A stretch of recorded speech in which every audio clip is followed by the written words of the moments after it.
Hi, my name is Rick Bloodworth. This is the Common Sense Christian Financial Channel. Let me start off by asking you a question.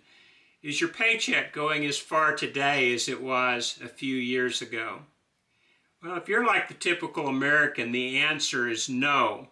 And the reason for that, most of us understand, is because inflation is eating away at the value of our paycheck. And so it costs more to buy the same thing it did just a few years ago. And sometimes while we recognize that inflation is a problem, we don't understand why we have inflation. And so I want to talk about that today from the context of the old gold standard and why it matters to you. As soon as you say gold standard, a lot of people's eyes glaze over and they're just ready to shut things off. But if you'll stick with me for a few more minutes, I believe that not only will you understand the gold standard, but you'll also understand why it was implemented by our founding fathers and why it was so valuable. And so, just beginning with the gold standard, the Constitution, Article 1, Section 8, says only Congress shall have the power to coin money. Section 10 in that same article stated that states could only accept gold and silver coin in repayment of debt. And so gold and silver were the only legal tender in America at that time when the Constitution was signed. Why was that? Why were they so interested in gold and silver and not paper money? Well, the nation had just fought the Revolutionary War, and that was a very expensive war. Gold and silver got used up pretty quick and sent to a bunch of different places. And so the Americans decided they would experiment with something other nations had experimented with, and that was fiat currency. Paper money that only had value because the government declared by fiat that it had value. And so the continental currency circulated for a while, but it became worth less and less. Inflation took over even back then. They had a saying back then that about something being as worthless as a continental. The idea was that the continental dollar was depreciated so much through inflation that it just wasn't worth anything anymore. The founders wanted to do something about that. They wanted sound money. They realized they were going to need that sound money if they were going to have a sound nation. And so constitutionally, the only thing that was legal tender in America was gold and silver. Well, why did that change? In 1933, Franklin Delano Roosevelt was president, and he was fighting the ravages of the Great Depression. And so his financial advisors convinced him that the way to get things back on a sound foot would be to do away with gold in people's hands. And so Franklin Delano Roosevelt, with no constitutional authority whatsoever, confiscated all the gold in America.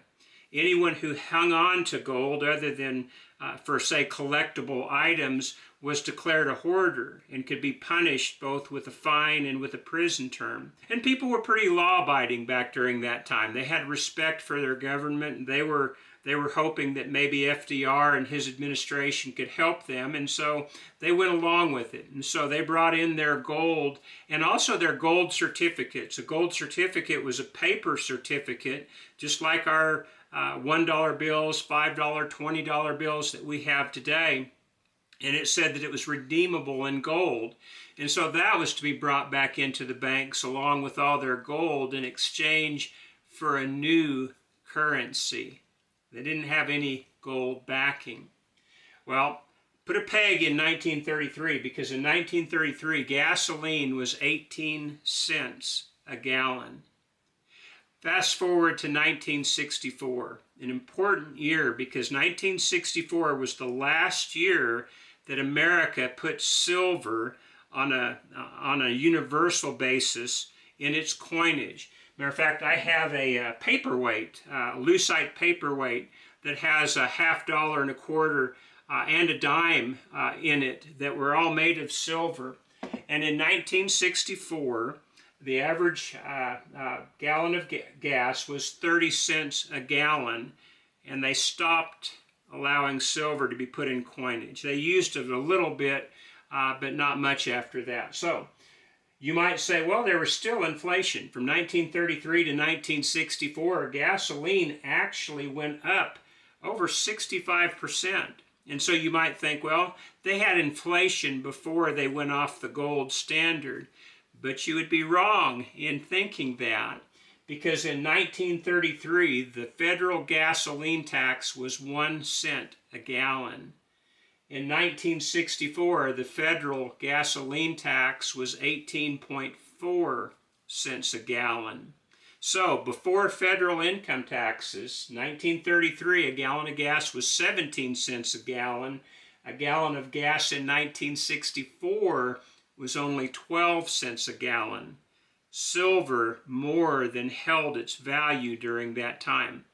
Well, now we fast forward to 1970. Well, before we do that, before we leave that conversation, understand that the minimum wage in America in 1964 was $1.25 an hour.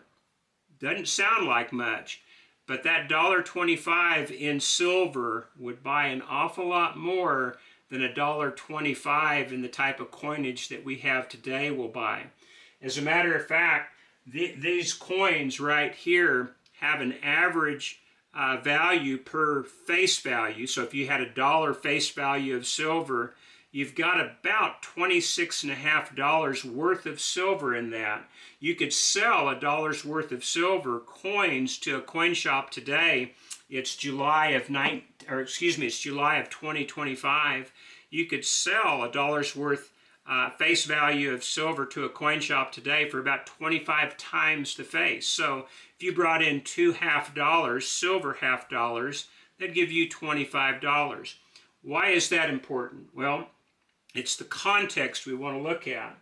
Minimum wage was $1.25 in 1964, and it went a long way.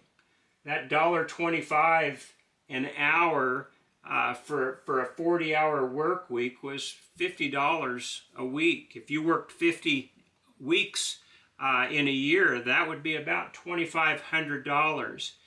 But that's in silver. If you had $2,500 face value of silver today, you would have $62,500. Why is that important? Well, minimum wage back in 1964 was about $2,500 a year. The same silver coinage would be a salary of $62,500 a year. Could you make a decent household on $62,500? Might not be that fancy, but you could pay for rent, you could pay for a mortgage, you could pay for a car payment, you could certainly pay for your groceries. Maybe only one of you would have to work if you're a married household, and the other one could stay home with the children. Back in 1964, a man could work for $1.25 an hour, and his wife could stay home with the children, and they could make a comfortable living from that. The average salary, not minimum wage now, but the average salary was $4,000 a year in 1964. In silver, which is what they were paid in back then, $4,000 would be worth $100,000 today. Could you make a decent household on $100,000 a year today? And in most municipalities, most places in America, you could have a very comfortable living off of that. Well, that's what inflation does. When they broke the Constitution and got away from the gold and the silver standard and allowing it to circulate, they started an inflation that just got out of hand pretty quick. 1971 is the last date of interest, because on August 15th of 1971, President Nixon took us off the gold standard. While Americans couldn't legally hold gold, everyone else could. And the dollar was the world's reserve currency. And so if France or England or any other nation that held U.S. dollars wanted to, they could return those dollars to America for about $31 in gold at the time. And so Nixon put a halt to that in 1971 because inflation was starting to get out of hand. Gas was 36 cents a gallon in 1971. And so after the silver and the gold were taken out of our society in America, inflation went up pretty quick. Today, a gallon of gas, on average, is a little over $3 a gallon in America. A little bit less in some of the areas, but a little bit more in other areas. $3 a gallon. That's 10 times what it was in 1964. But if you held silver, it's gone up 25 times since then. And so your silver holdings, your gold holdings, if you could have held that legally back in 1964, have more than held their own. As a matter of fact, for 30 cents worth of silver today, you could buy $7.50 worth of gas, so about 2 gallons worth of gas. Silver's done very well as far as holding its own. Why are we talking about that? Well, when we went off the gold standard, when we broke the Constitution in effect and went off the gold standard, it allowed for inflation to come in. Now the United States, by the government's authority, could print up as much money as they wanted to. It's true that Congress still votes on whether or not to raise the debt limit every year, but they do vote to raise the debt limit every year, year in, year out. It just keeps going up, and as they do that, because there's more money in circulation, the price of everything just keeps going up. So much so that there are people in America right now who have full-time jobs, who are making what should be a decent wage, who cannot even afford rent and utilities. And so they're living out of their car or some other place other than their own home. Many people are living with their parents, even though they're well beyond the age that you typically would have done that a few years back. Inflation has gotten so outrageous that people simply cannot afford to live comfortably anymore. And the reason that we can't is because we went off of the solid money standard, the sound money principles that gold and silver bring, and we went to a fiat system where money has a value just because the government declares that it has value. But that paper money is becoming worth less and less until someday it's going to become worthless completely. Well, this is what's happened by going off the gold standard. And so what's the solution? It's one thing to point out a problem, and I think we need to understand the problem. Most people do not in America.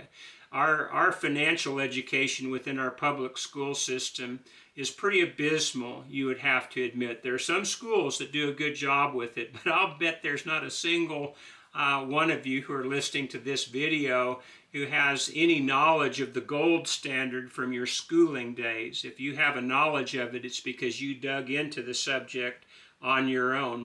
The sound money principles that were contained within our Constitution for our coinage will still work today. And how is that? Well, you can essentially become your own bank. If you will be prudent enough and get enough discipline to where you start living within the confines of your paycheck, to where you're actually spending less of your paycheck per month than you're getting in, then you can take whatever portion is left over and you can convert it to things like silver and gold, tangible things, things that hold their value, and some of which actually increase in value quite a bit. The same 3 dimes in 1964 when we were on the gold standard will now buy 2 gallons of gas in our age today. So if somebody had saved their money from back then, they would have essentially 25 times more of spending power than they would have had they just saved a paper dollar. You can take a paper dollar from 1964, even if it's a silver certificate, and all that bank's going to give you is $1 worth of value. But for your silver, you're going to be able to get 25 times what the face value is.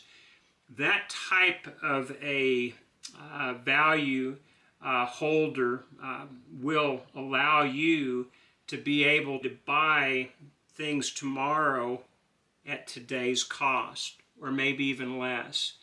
But if you just stuff your money under the mattress, or if you put it in the bank and get that generous 0.5% per year annum interest on it, you're still going to have way less than you have put by. So this is one way we can combat it. We can start buying these precious metals on our own and saving them.